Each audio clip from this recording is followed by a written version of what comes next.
चलिए, आज बिजनेस की एक बहुत ही जरूरी चीज को समझते हैं, एक कहानी के जरिए। कहानी का नाम है मुनाफे का साम्राज्य। जरा सोचिए, एक ऐसा शानदार साम्राज्य जहां हर बिजनेस राज करना चाहता है। एक ऐसी जगह जहां कारोबार खूब फलते फूलते हैं और चारों तरफ बस मुनाफा ही मुनाफा है। बस यही है हमारा मुनाफा साम्राज्य। अब देखिए, इस कहानी में ये जो साम्राज्य है वो असल में कोई भी इंडस्ट्री हो सकती है, और किसी भी साम्राज्य की तरह इसकी असली ताकत है इसकी खुशहाली, यानी कि इसकी प्रॉफिटेबिलिटी। और इस साम्राज्य का राजा कौन है? खुद इंडस्ट्री। तो हमारा मुनाफा साम्राज्य एक ऐसा अट्रैक्टिव इंडस्ट्री है जहां कंपनियां आसानी से अच्छा पैसा कमा सकती हैं। लेकिन हर महान साम्राज्य की तरह इस पर भी हमेशा खतरे के बादल मंडराते रहते हैं, और ये खतरा आता है 5 ताकतवर शक्तियों से। तो सवाल ये उठता है कि ये दुश्मन है कौन? कौन है वो ताकतें जो इस खुशहाल साम्राज्य को चुनौती देती हैं और इसके मुनाफे को छीनने की फिराक में रहती हैं? चलिए एक एक करके इन हमलावरों से मिलते हैं। सबसे पहले बात करते हैं उन खतरों की जो साम्राज्य की दीवारों के बाहर से आते हैं। ये 2 तरह के हैं। एक तो वो जो दरवाजा तोड़कर सीधे अंदर घुसना चाहते हैं, और दूसरे वो जो बाहर से ही ग्राहकों को अपनी तरफ लुभाते हैं। पहली शक्ति है नए कॉम्पिटिटर्स का खतरा, जिन्हें हम कह सकते हैं बिन बुलाए मेहमान।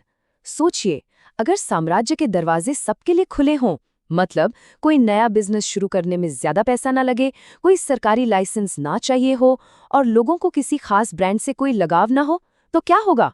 कोई भी उठकर अंदर आ जाएगा। और जाहिर सी बात है, जब इतने सारे नए लोग अंदर आ जाएंगे तो जो मुनाफे का केक है वो और भी छोटे छोटे टुकड़ों में बंट जाएगा और साम्राज्य कमजोर हो जाएगा। तो एक बात गांठ बांध लीजिए, किसी इंडस्ट्री में एंट्री जितनी आसान, वहां मुनाफा उतना ही कम। दूसरी बाहरी शक्ति है सब्स्टिट्यूट्स, यानी विकल्पों का खतरा। ये है साम्राज्य के बाहर खड़े वो आकर्षक विकल्प जो ग्राहकों के कान में फुसफुसाते हैं, अरे वो चीज क्यों खरीद रहे हो, मैं वही काम उससे सस्ता और बेहतर कर सकता हूँ। जैसे टैक्सी की जगह मेट्रो पकड़ लेना, या केबल टीवी की जगह नेटफ्लिक्स चला लेना। अब देखिए, जब लोगों के पास इतने सारे ऑप्शंस होंगे तो साम्राज्य के अंदर की कंपनियां अपनी मनमानी कीमत नहीं रख सकती, राइट? उनकी प्राइसिंग पावर कम हो जाती है। अच्छा, तो ये तो हो गए बाहरी दुश्मन। पर खतरा सिर्फ बाहर से ही नहीं, कभी-कभी अपने ही साथियों से भी होता है। यानी वो जिनसे साम्राज्य कच्चा माल खरीदता है और वो जिन्हें अपना बना हुआ सामान बेचता है। पहले आते हैं पावरफुल सप्लायर्स। सोचिए, अगर साम्राज्य को जरूरी कच्चा माल देने वाले गिने चुने लोग ही हों तो तब तो वो अपनी शर्तों पर काम करवाएंगे। वो कह सकते हैं, भाई ये हमारी कीमत है, देना है तो दो, वरना अपना काम बंद कर दो। इसका मतलब सीधा है, अगर सप्लायर ताकतवर हैं तो वो ज्यादा कीमत वसूलेंगे। इससे कंपनियों की लागत बढ़ जाएगी और उनका मुनाफा कम हो जाएगा। वो सचमुच प्रॉफिट को निचोड़ लेते हैं। अब सिक्के का दूसरा पहलू देखिए, यानी ग्राहक या बायर्स। अगर ग्राहक बहुत पावरफुल हो जाएं तो वो भी एक बड़ी चुनौती बन जाते हैं। और वो पावरफुल कब होते हैं? जब वो बहुत बड़ी क्वांटिटी में खरीदते हैं, जब उनके पास दूसरे सेलर्स के पास जाने का ऑप्शन होता है, और जब वो लगातार डिस्काउंट की मांग करते हैं। तो जब खरीदार के हाथ में इतनी पावर होती है, वो कीमतें कम करने के लिए दबाव डालता है। नतीजा, कंपनियों का सेलिंग प्राइस भी गिरता है और उनका प्रॉफिट मार्जिन भी। तो हमने बाहरी खतरों की बात की, सप्लाई चेन के दबाव को भी समझा, पर शायद सबसे बड़ा खतरा तो साम्राज्य के अंदर ही छिपा है, और वो है अंदरूनी युद्ध। जी हाँ, ये लड़ाई साम्राज्य की कंपनियां आपस में ही लड़ती हैं, और इनके हथियार क्या है? प्राइस कट्स, जोरदार एडवर्टाइजिंग, फ्री ऑफर्स, और एक दूसरे से बेहतर प्रोडक्ट बनाने की न खत्म होने वाली होड़। अब आप ही सोचिए, जब सारी ताकत और पैसा एक दूसरे को हराने में ही लग जाएगा तो मुनाफा कहाँ से बचेगा?